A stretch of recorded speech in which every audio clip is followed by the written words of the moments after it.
ngữ viết thì có những đặc thù của riêng khó khác như vậy. Như vậy là một số khái niệm cơ bản. Và cô cũng có nói thêm có 3 cái nội dung chính, 3 major areas. Đó là text analysis, tức là phân tích văn bản. Rồi cái nội dung tiếp theo là discourse analysis, phân tích diễn ngôn. Và cái nội dung cuối cùng là conversation analysis, phân tích hội thoại. Thì toàn bộ cái nội dung môn học này sẽ chia ra làm 3 mảng như vậy. Và chiều hôm nay thì mình bắt đầu với cái nội dung đầu tiên là trong text analysis. Có bạn hỏi rằng là khi mà mình phân tích diễn ngôn thì ngoài trừ hiểu về nội dung thì cũng cần phải cân nhắc ngữ cảnh, đúng không? Là đúng như vậy em, được chưa? Đó, thì như vậy cô nói tóm tắt sơ qua về cái buổi vừa rồi. Và chiều nay thì mình sẽ bắt đầu cái nội dung đầu tiên của test analysis. Yeah. Cô sẽ share.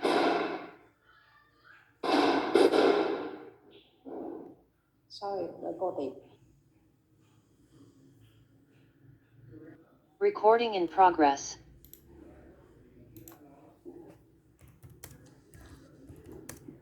Okay. Can we start?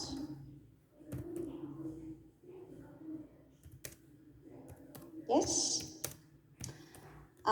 Chapter 2 for today, and as I told you, we will do test analysis in chapter 2, and cohesive devices are tools or devices to build cohesion. In other words, as you may remember what test analysis is about, it's the study of formal linguistic devices to build up a test. So the formal linguistics devices, in other words, cohesive devices, are tools or devices or simply ways that we use to build up a text from individual sentences. Okay? So for today's lecture, we will have a little activity, and then as you can see, we will work with reference, substitution, ellipsis, conjunction, and lexical cohesion. So they are 5 devices, 5 ways or 5 tools to be used to build up a test. Okay? Now, we will do a little activity, and that's activity 6 on page 23, if you have the textbook. Otherwise, you can look at this. So, yeah, I think that's big enough. The task is arrange all the sentences in the correct order, and then explain your way why you arrange that order, why you have that order of the sentences. Is that clear? We have 6 sentences here, and you just put them together in an appropriate order, and you don't change the words, the language within the sentence. Is that clear? So now I'll give you a few minutes to do the task.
simple.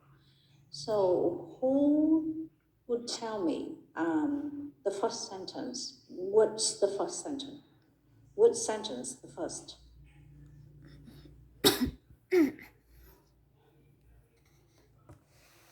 I think the sentence D is the first sentence. D. Okay, is that D? Let me put it here. Okay, D. Yeah. Then after D would be what?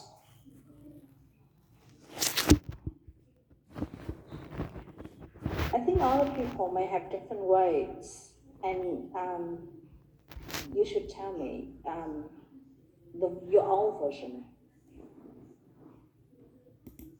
So, cotton grows best in warm land, including Asia, the southern United States, India, China, Egypt, and Brazil. And that would be the first sentence.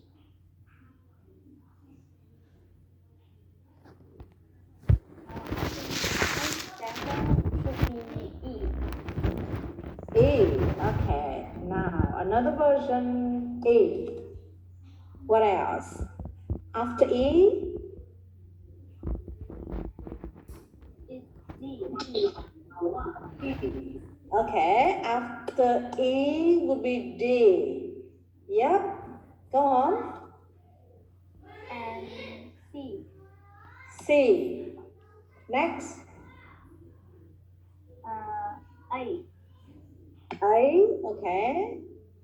What else? D and F.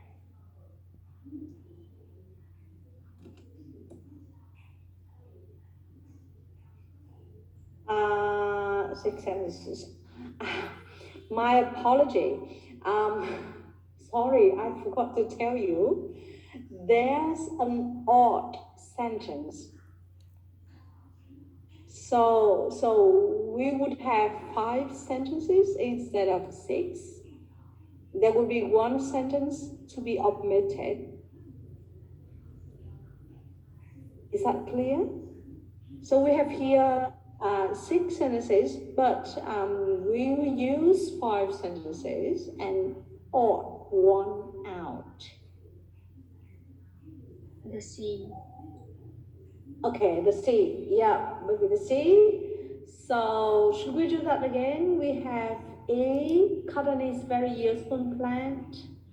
And then D, cotton grows best in warm wetlands. And then what else? There would be C here, don't you think? C is about copper. No, it's A. Okay, so we take C's out, right? Yes. Should I out? Yep. Okay.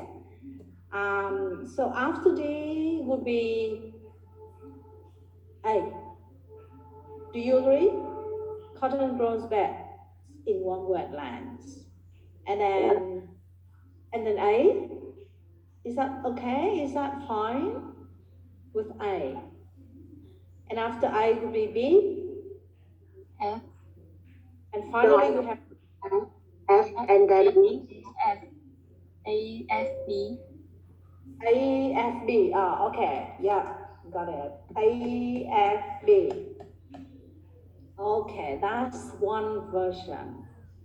Do we have another version?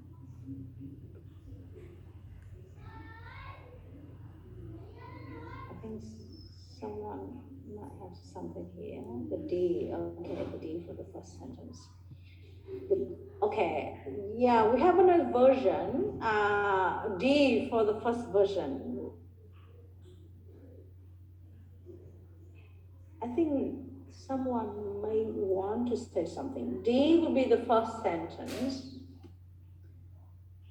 And then after D, who can say something? You have something in the chat box, D for the first sentence. So after D will be what?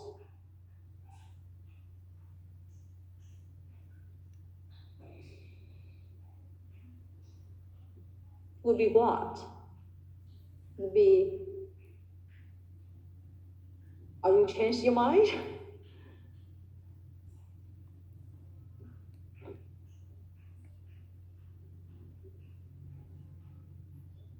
Can someone say something about another version?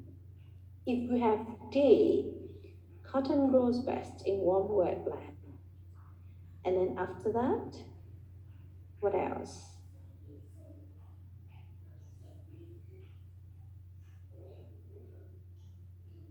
Are you following me or do you hear me? Yes. Chắc là mấy bà vừa đọc ảo vừa đọc của mình.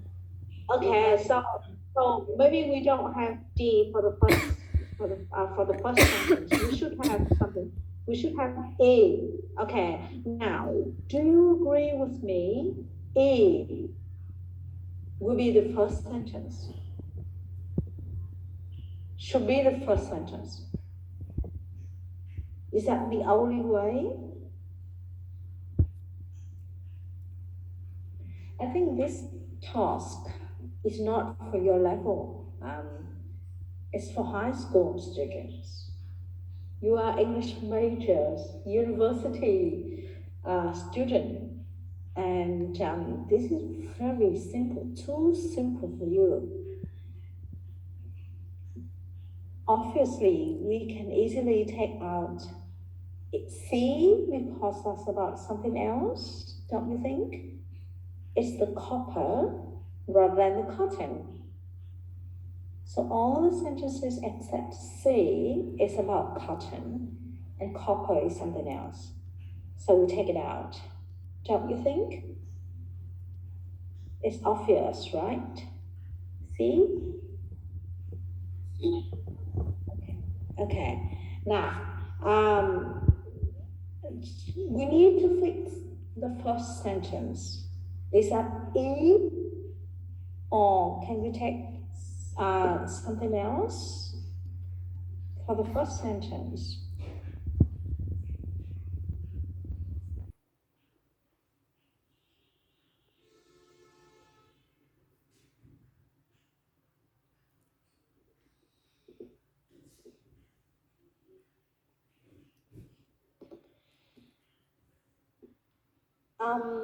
Okay, so let's take E. Now, after E, we have here D, cotton grows best in warm wetland. I think you may have something else. This is not the single answer. I'm not telling you we have a single answer for this version. E, D, A, F, B. It's not the single answer.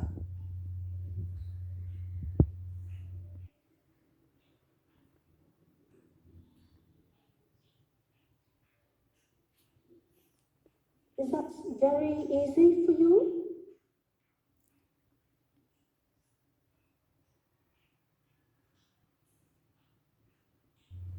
May I ask someone from the list? Okay. May I ask Cẩm Lý, Dương Thị Cẩm Lý? Do you have your own version? Yeah. I'm here. Yes. First one I have E. The second D. D. The second is D.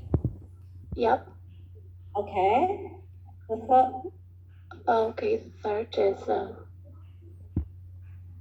So E, D, and then is that something else or A? A. E, D. a little bit confused. A and C. And C. Oh. But look again. Look. Just C for a is second. copper. C is about copper. Is that? Do you read that? C. You copper. Just for a second. Okay, so I think you may fix with E and D.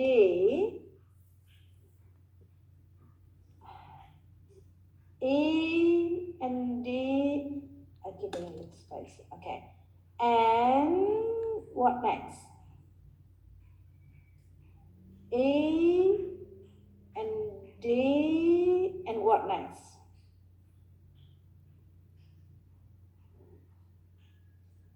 A. A, okay. And fine. And F and B.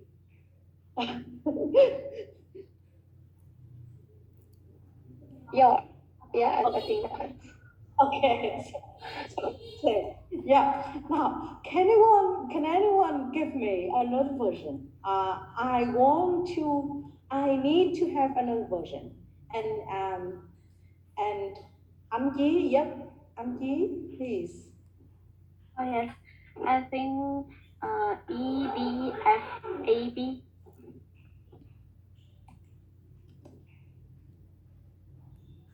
Is that? Yes. A, E, F, A, B. Okay. We have a little difference here. Yeah, interesting. Okay, the third version. Anyone has a third version?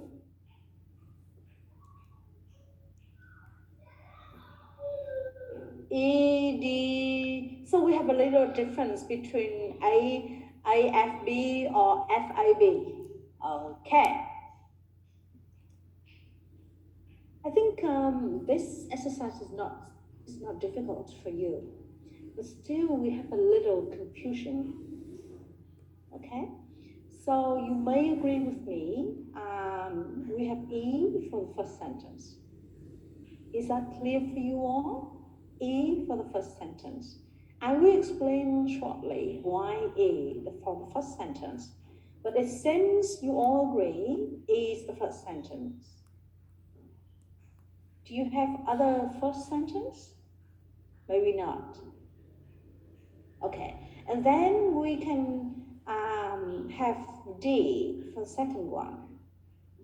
So I can see the two versions here have E and D, the same.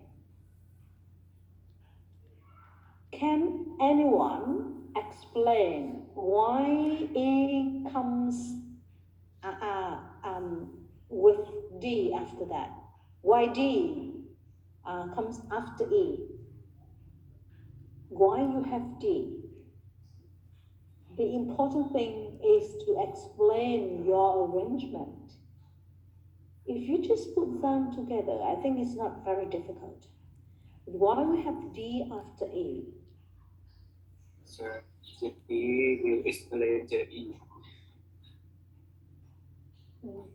So the sentence D have the detail that explain why the content can be easier, can be usefully blank. Okay, so now the first sentence, cotton is a very useful plant. Now, if you say D, explain why E, why cotton is useful. I don't see any words that say it's useful.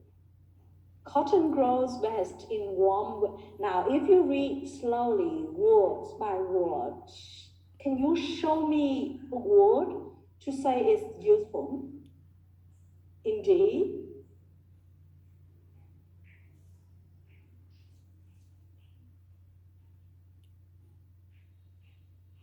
If you say D is to explain A, explain why that is useful. So show me, give me a word in sentence D to mean it's useful. Can you?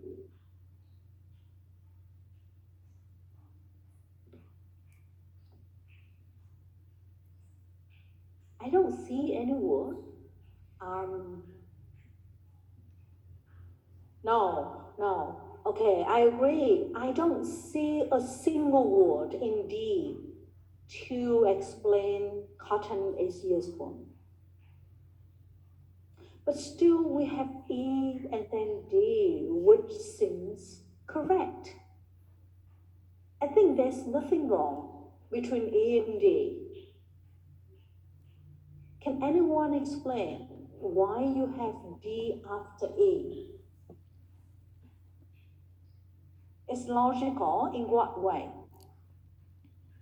The first we introduce the plant and then we introduce where it is planted. Yeah, so E come first and then comes the D. Okay, so now, yeah, I should say that again so that everyone can hear. Now, E, we mentioned is a plant, okay? So the logic is the plant and then it grows somewhere. So it's the logic, the semantic logic or kind of connection. I'll tell you later the correct term.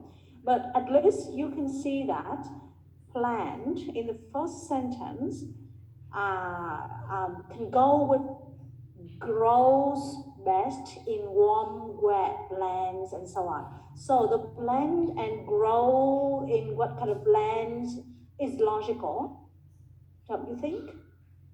So that's why we have E and D. Yeah, okay, I agree. And then D after, yeah, so we have a little difference here. D goes with A, but some would say D and F. Why we have such difference? And can anyone explain? So we move with D, and then how about DA or DF? A. DA. Okay, can anyone say DF? We have another version, DF. Why? Why DA or why DF? I'm not telling you the correct answer, but please explain. Why DA or why DF? I think that A must comes first because in the sentence A, the both the B first introduced. So in the sentence F, they split. They here means both. So it must the A must come first before we introduce the sentence F. Okay, yeah. I think all people can hear you. I think everyone can hear her. Now, so she would go with DA and not DF. And in A, the word fruits is mentioned, and then in F, the what is that? The or they? The. What did you say? The fruit or they? Did you say something about the or they? So the They split. I just read the sentence F. Okay, so you notice that in F we have they. So what is they in F? When the fruits ripen, they split. What is they? Can anyone tell me? What is they in F? When the I think it is people work in cotton field. Now we look closely at sentence F. When the fruits ripen, they split. And the fibers are blown away. So keywords, they and the. What are they? What is the they in here and what is the in here? What is they? It's boys. Sorry, no.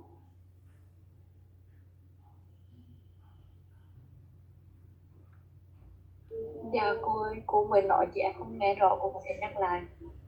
Okay, now I need you to look closely at sentence F. When the fruits ripen, they split. and the fibers are blown away. What is they in sense F? Do you hear me? Yes. They are fruits. Fruit.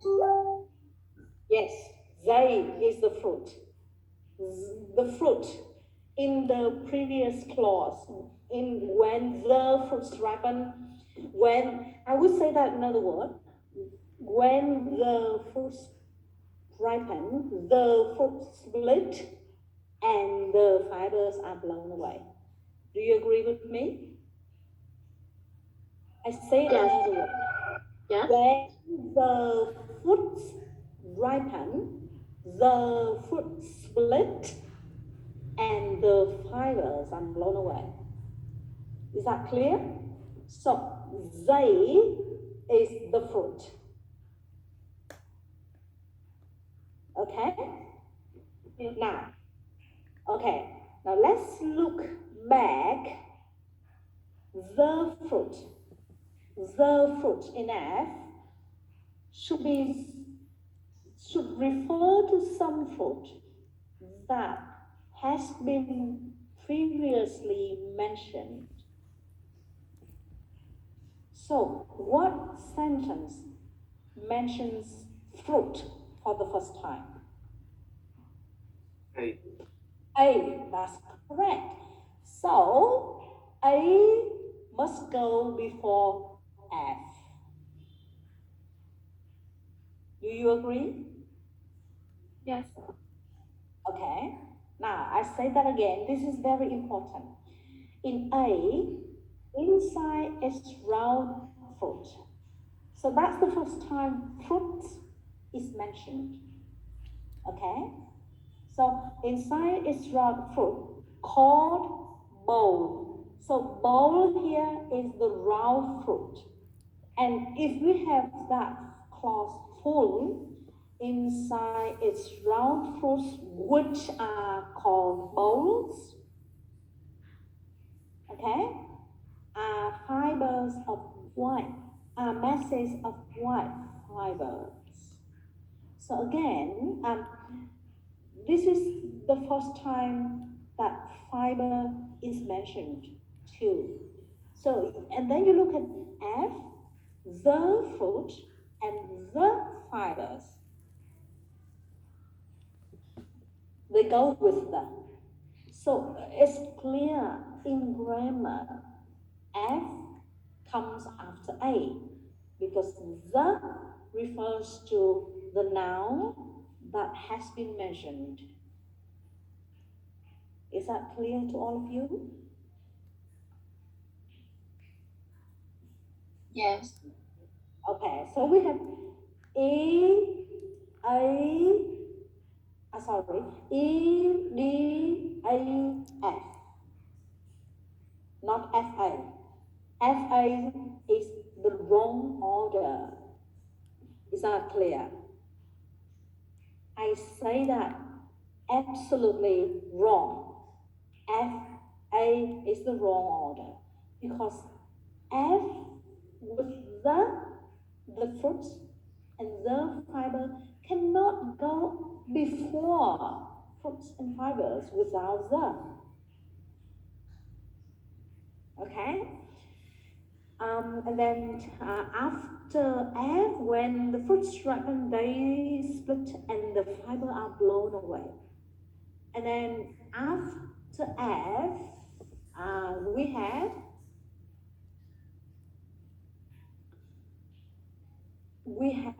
what else?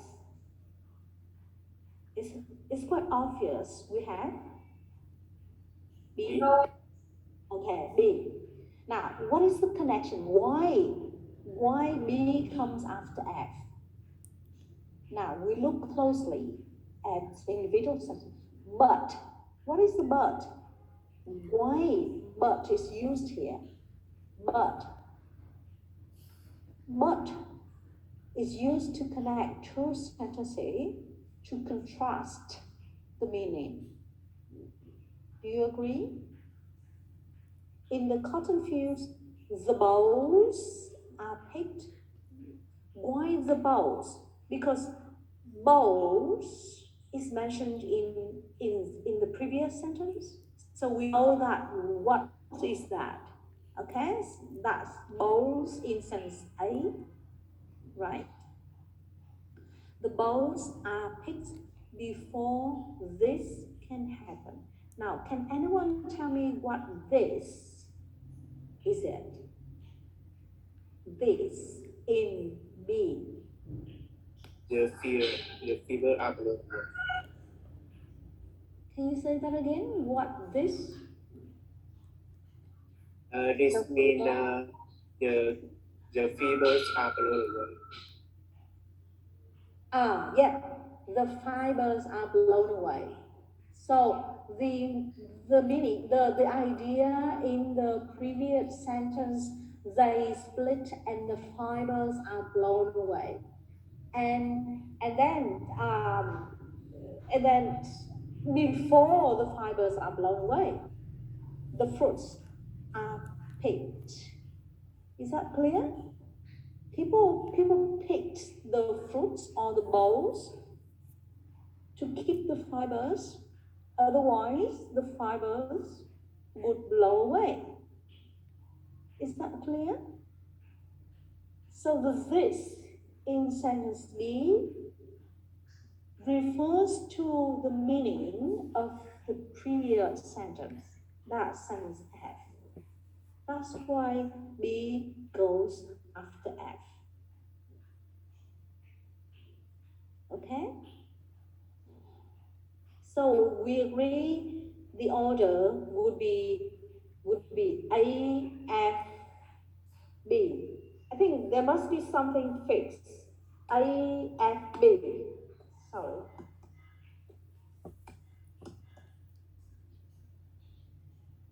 Now, I think I have my own version, and I will tell you that E, I still have E,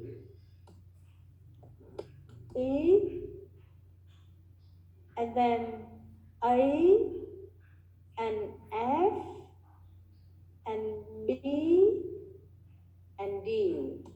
Now that's my version. Anyone want to say something about that version? E, A, F, B, D. And I think this can be taken out. That's wrong. Because F cannot go after, F cannot go before A. Okay, that's clear. So how about E, A, F, B, D? Can anyone explain or can anyone say whether that's right or wrong?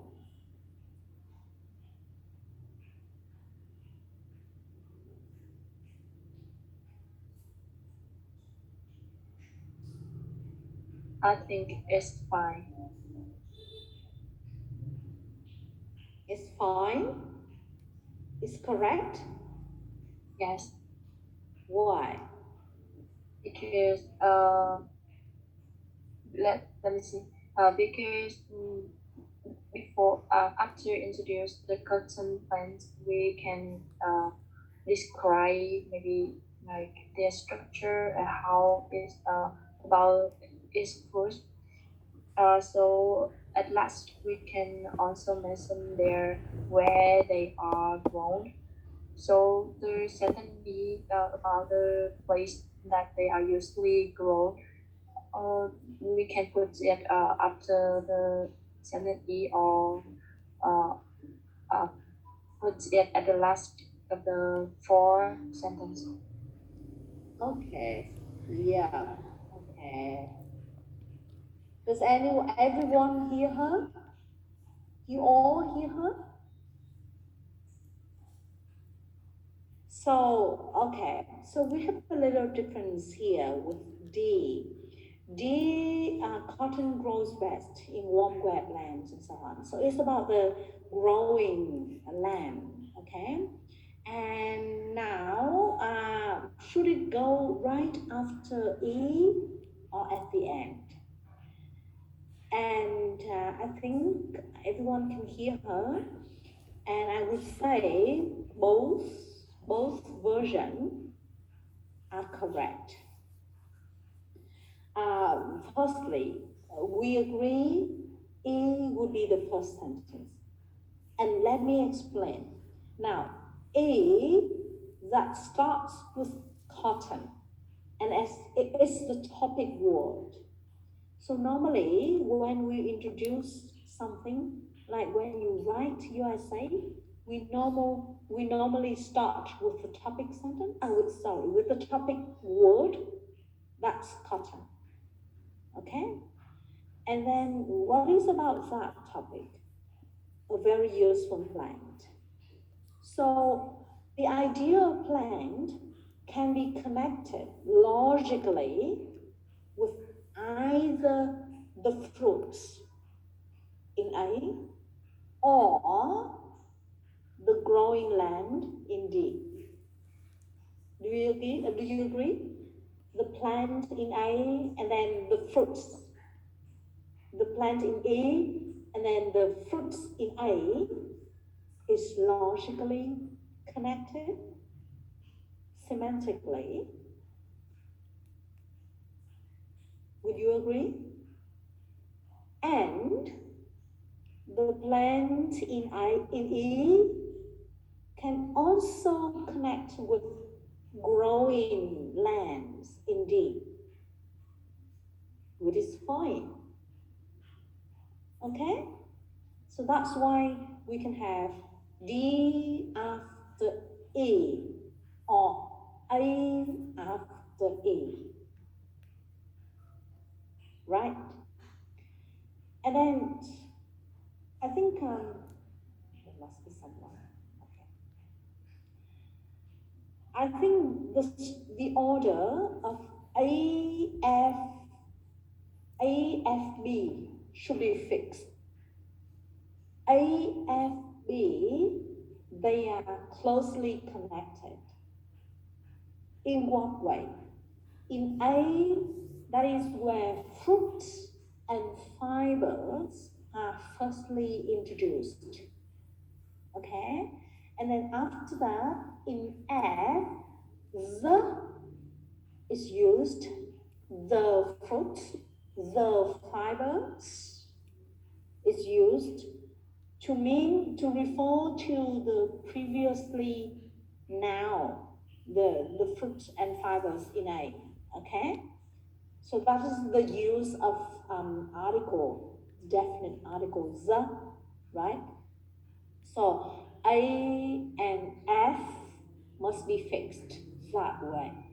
And then F and B, similarly, we have this to link them together. This in B refers to the whole idea in F. They split and the fibers are blown away. So in order to prevent that, because the fruits will split and the fiber would blow away and they would pick it up before this happened. Okay? So that is the close connection between A, F, B, which is fixed. And as I told you, we would put D at the end because that's the general idea about the plant. It's about the growing land. And we can also put D after E because the link between the plant and the growing land. And that's why we have such two versions. Is that clear to everyone? And it's obvious we have C, pure copper, which is not about the whole topic, cotton. So it's the odd sentence. C is not included. Now, do you have any question or comments for this activity?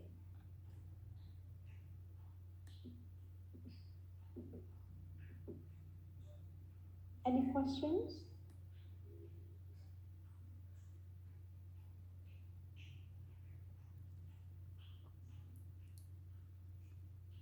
No. Okay, should I move on? I think this little activity can open something, can ignite something about what we are doing. As you can remember, the definition of test analysis. Test analysis is the study of formal linguistic devices.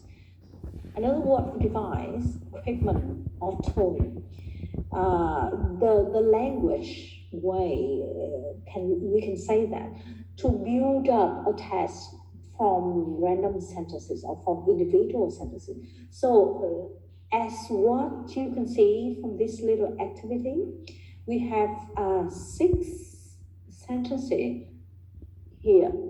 So we are building a test from these sentences, and we are using some ways to connect them to make a test. Otherwise, they will be random. Okay? So let's go to the main idea. Reference. Reference is one of the way we use to build up a test. We use to connect sentences. So for reference, we have 2 types: exophoric reference, which is outside the text, and endophoric reference, or inside the text. And in endophoric reference, we have cataphoric and anaphoric,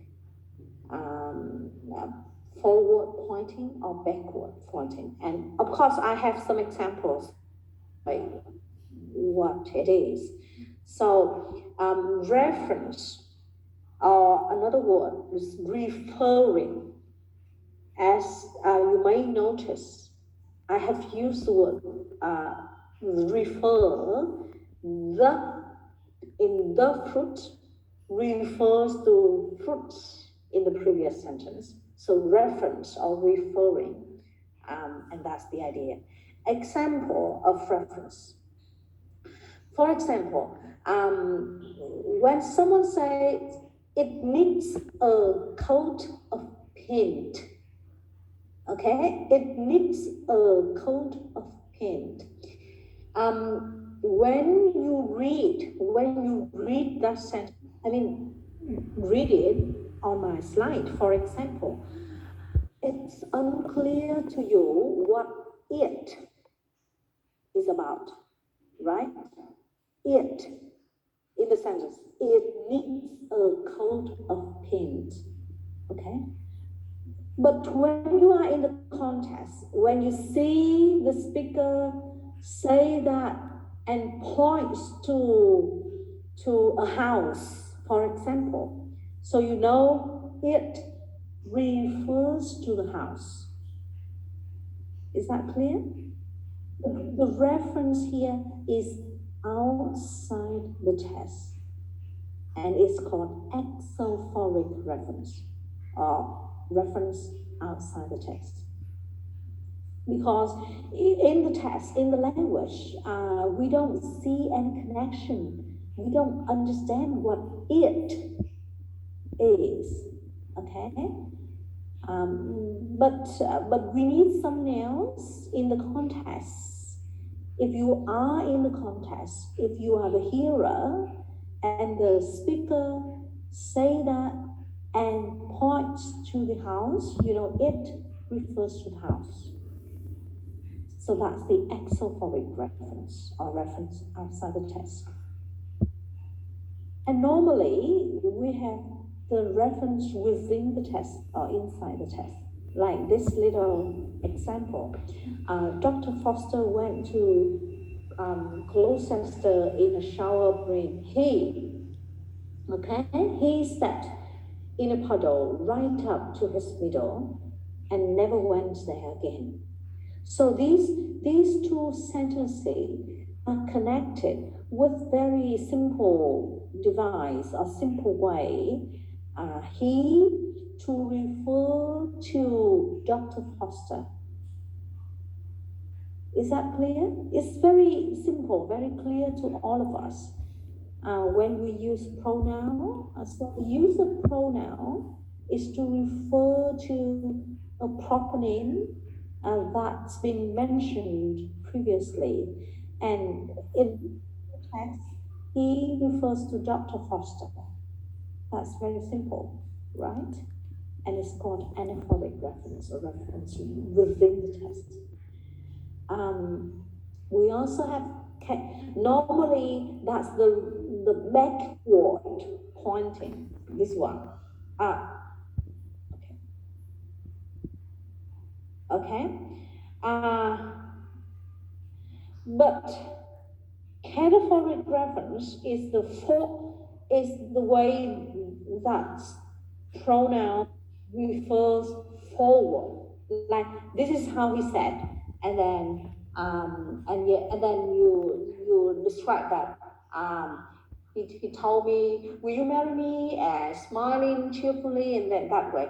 So the sentence after "this is how he said it" has been connected with this. In other words, this refers forward to the subsequent sentence. Is that clear? Or this is the weather for tomorrow or for next week. And then Monday next week, will be occasional shower, and so on. So the this in the first sentence refers forward to subsequent sentences. Is that clear? It's simple with the use of pronouns because we all master the pronouns. Just the term, I think, exophoric, anaphoric, with makes quite strange. Now, the another device to connect sentences, that is substitution. Substitution is the use of something to substitute for something else. And substitution takes place in 3 levels: nominal substitution or substitution of a noun, the verbal substitution or the substitution of a verb, and remember that's the lexical verb, and the clausal substitution or substitution of the clause. For a noun, we use was to substitute for a proper noun, or we use do to substitute for a lexical verb. We use those to substitute for the whole clause. Let's have a look at this example. Okay. My knife is too blunt. I must get a sharper one. So one in the second sentence substitute for my knife in the first sentence. In other words, these 2 sentences are connected with the device of substitution. Is that clear? Next, did you see Jim last week? I did. So the did in the second sentence substitute for did see or saw in the first sentence. Okay? That's very simple. Or is there going to be a snowfall?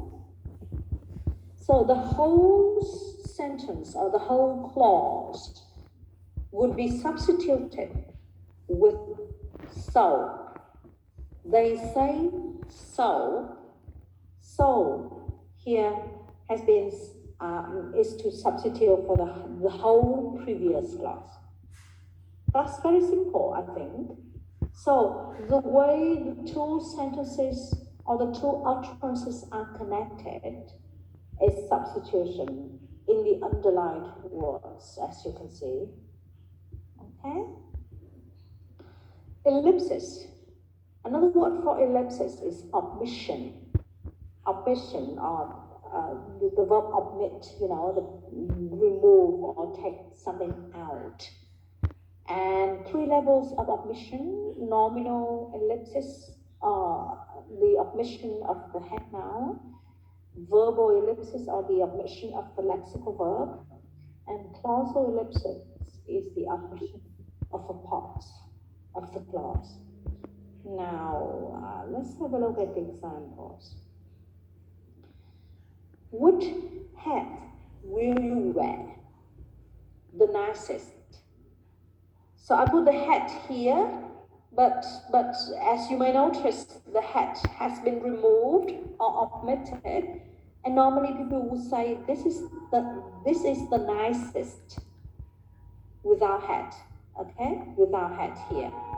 So the noun hat is omitted. But people still understand, or people still see the connection, because after nicest should be the noun, should be hat. Okay? Or has she been crying?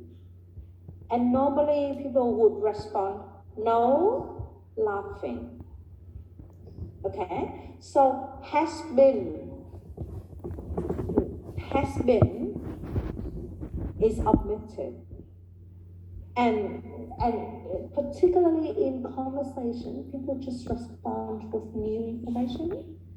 So the old information or the whole clause or the whole sentence is not necessarily repeated. And then we have laughing only. But you should notice that has been, or that verb phrase is ellipsed, is omitted. Another example for clausal ellipsis. Where has Jim planted the roses? So the normal response will be in the front border.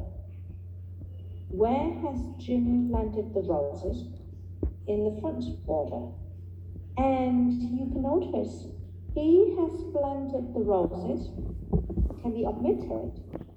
It's not necessarily to repeat that part, okay? Because the new information is more important in the front order, in the front border.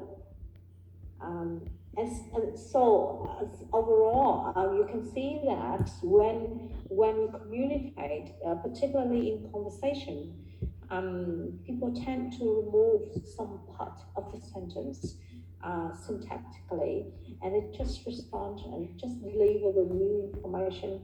So some part of the information can be omitted, and that's in the ellipsis. The next device is called conjunction, or simply connectors, as you can be very familiar with the term. So we have these groups of conjunctions, such as additive conjunctions, where you want to add information. So you use and for more, besides incidentally, for instance, for example, to add more information, okay?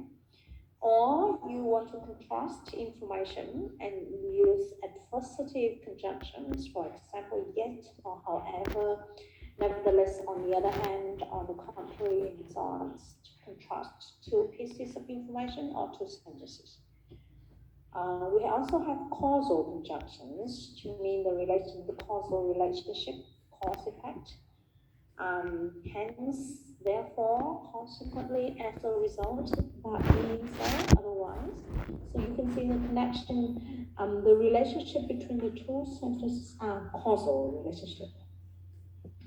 And temporal conjunctions, to introduce things or actions that happen in the time order, like then, after that, previously, thereupon, meanwhile, finally, from now on, and so on. Okay? So I think conjunctions or connectors are very simple to all of us. because that seems to be the easy way to connect two sentences in a very obvious relationship. Next, we have lexical cohesion.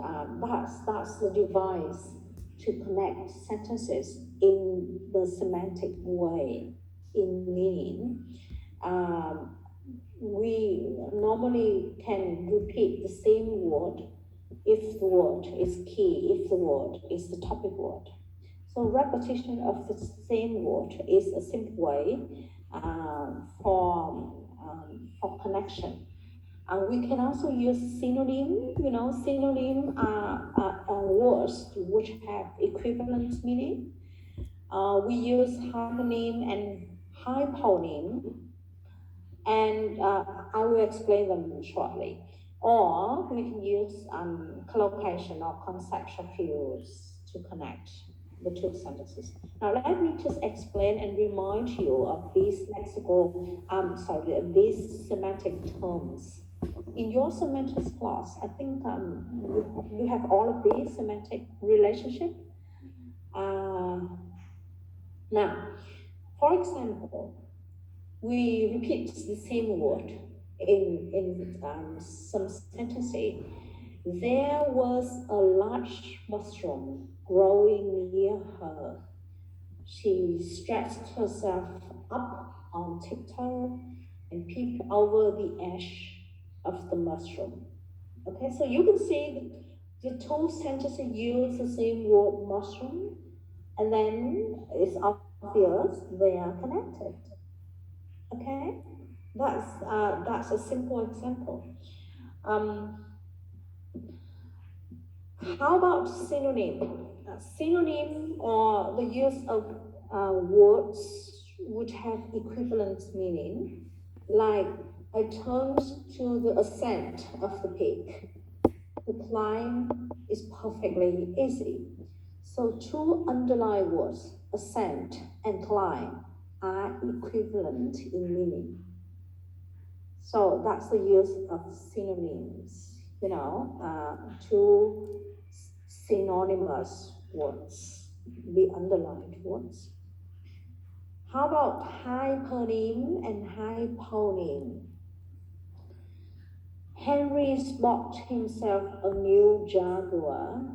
He practically lives in the car. So now let's see the relationship between Jaguar and the car. The car is a general word and Jaguar is a brand of the car. So the relationship between specific word and general word is called hypernym. In the reverse way, if we have car and then Jaguar, so that's the general and specific order.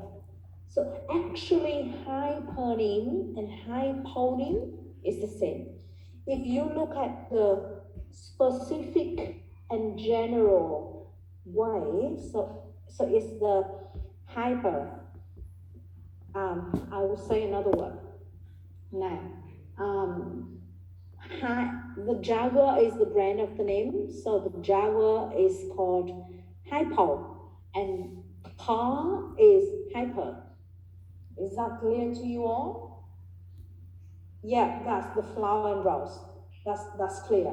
Good. Okay, I think that's all in your semantics class. The next device is called collocation or conceptual field. And let me just differentiate the idea of collocation here. Because we have a dictionary of collocation to show you, to display words that go together. And that's a different collocation.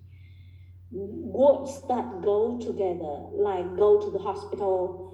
We normally go to the hospital, go shopping. So normally they are fixed in some way, and that's the collocation in grammar. But in meaning, in semantics, another word for collocation is conceptual field. And let me just explain the idea of conceptual field. It's the field, like the football field, the football, the rice field is the field that people can farm flowers, farm trees, for example. It's a very physical field, but it's the field about a concept. Let me give you a concept like university. University is a big word. In other words, it's a concept. So when you are given the concept university, you can think of lecturers, students, library, books. You can think of cafeteria. University can include your English clubs, can include subject discourse analysis. Okay. The concept of university in some of your minds can include Miss Hong An, you know, or I mean the concept is quite personal or individual. So in people's mind, the conceptual field or the field of a particular concept can be slightly different. For example, when I am given the concept of university, I can think of the bank as well, the lake as well, or some other can think of their first love as well. So just imagine in your mind, you have some kind of field that builds around a concept. Okay? So for the concept book, we can have a field that includes page, title, read, turnover, self-library, the bookstores, the booksellers, some kind of book like discourse analysis books, like The Old Man and the Sea, or some pure Vietnamese storybooks, for example. So the conceptual field is the field in people's mind that includes ideas or sub-concept within a general concept. Okay, so I think that's the end of this chapter, which is very theoretical. And next class we'll do exercise, and then I believe you can see clearer the use of these devices. I think I need to stop the record. Recording stopped.